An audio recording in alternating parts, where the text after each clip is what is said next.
This is the TV News, the industry's only daily video report, brought to you by American Ingenuity TV. For all of your electronic marketing and creative needs, American Ingenuity TV is simply the solution. Welcome to the TV News.TV for Thursday, July 1st, and we begin with some TV viewing trends here at halftime in 2010, courtesy of our friends at Turner Research. So far this year, viewers are watching an average of 17 hours of ad-supported cable network TV.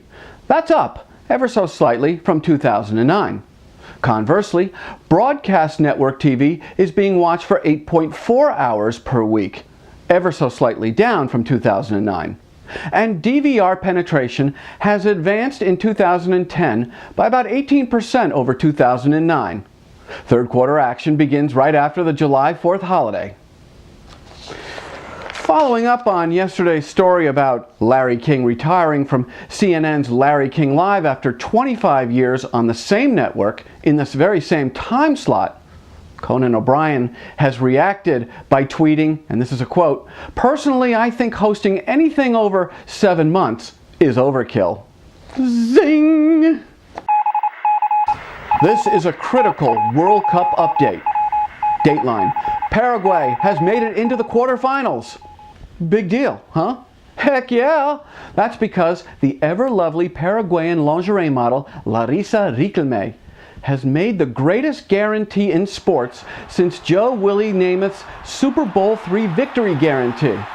Now Larissa has promised to run naked through the streets if her national team, Paraguay, wins the World Cup. Yeah, so now what do you have to say? Big deal. Yeah, I know what you have to say. Go Paraguay! The Sports TV News is brought to you by Dude Walker. Get the best voice, get the best price. Get Dude at DudeWalker.com. Okay, yesterday we reported that FIFA World Cup organization basically admitted that their refs were the worst on the planet, and they did an about-face, well, maybe, on the notion of using video replay on disputed goals to get the call right. You know what? This is just the very tip of the iceberg on what FIFA must address if soccer is ever going to be a true, full-time, big-time sport in America.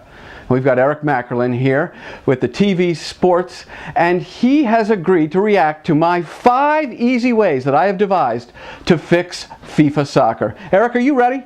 For you, always. All right, here's number 1. I got notes here. Every goal should be reviewed, not just for the goal line, but for offsides, not offsides. Review anything that goes or comes near the net. What do you say? I think that that would actually be feasible. It's feasible technologically, and it's feasible within the flow of the game. You know, I like that idea. All right, we're 1 for 1. We're on a roll here. Here's number 2. One of the big problems a lot of people have is ball moves forward, then same team moves ball backwards. Create and enforce a backcourt or backfield violation, like in basketball, to force play forward. Make teams attack or lose the ball. There's absolutely no chance of that being adopted. It's one thing to introduce technology to serve as a check against the referees. It's another thing to actually change the game. I'm talking about making this sport marketable to America, not the world. Okay, the world has a much different entertainment value than America.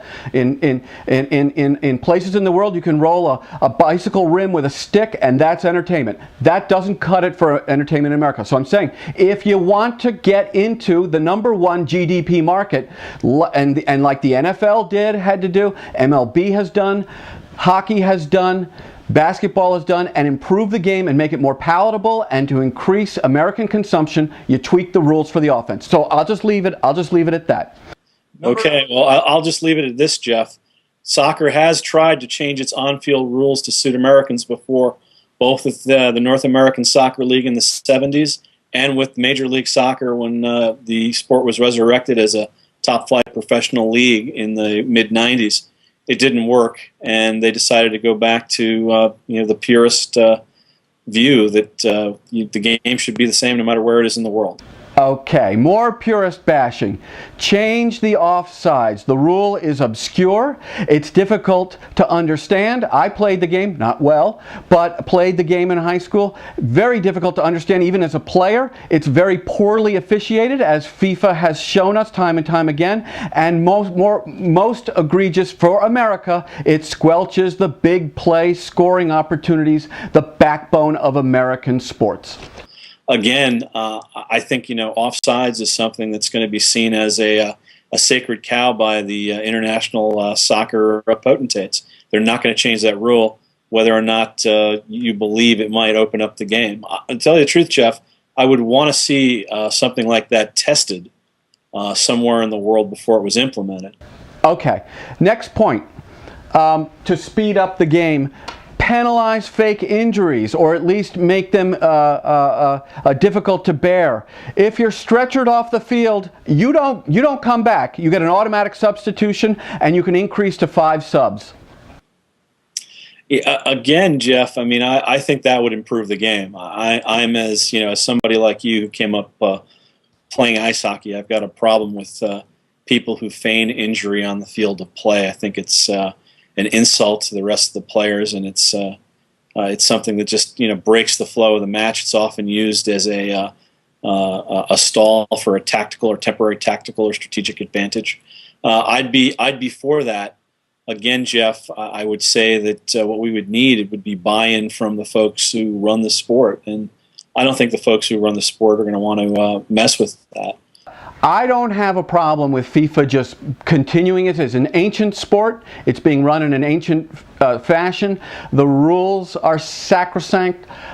They won't change them. We all know what happens to creatures that don't change. That's fine. But I don't want to hear one soccer head ever bellyache about the sport, why it can't be embraced in America. Because I just told you why with those 5 pieces. Indeed, it's an acquired taste, I will admit. But again, soccer hasn't gone out of its way to change for America up till now. I don't see it happening in the future. And you just said it. If soccer won't change for America, America won't change for soccer. Future events and opportunities brought to you by Sando Communications. Sound judgment, solid credibility, and superior results. This is Sando Communications. The major industry conferences, CTAM, the National Show, NATBE, and Promax BDA have all reported significant attendance growth this year. That's great. And we know it's because of a lot of reasons, like an improved economy and a surge in TV and new media revenues. But, we can't help but think that maybe, just maybe, the TV news helped just a little bit as we vigorously and continuously promoted all of these industry events. What's the moral of the story? Here goes. If you want to access decision makers in the TV industry, consider becoming a sponsor of the TV news. Now, to get started, drop us an email at advertise@thetvnews.tv. And that about does it for this edition of the TV News. We will see you back here the first thing next Tuesday, July 6th, right after the long July 4th holiday here in America.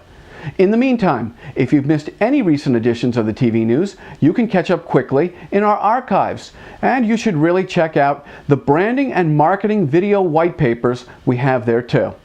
I'm Jeff Grimshaw. Thanks for watching. And go out and have a wonderful but very safe 4th of July holiday. The TV News has been brought to you by American Ingenuity TV. For all of your electronic marketing and creative challenges, American Ingenuity TV is simply the solution.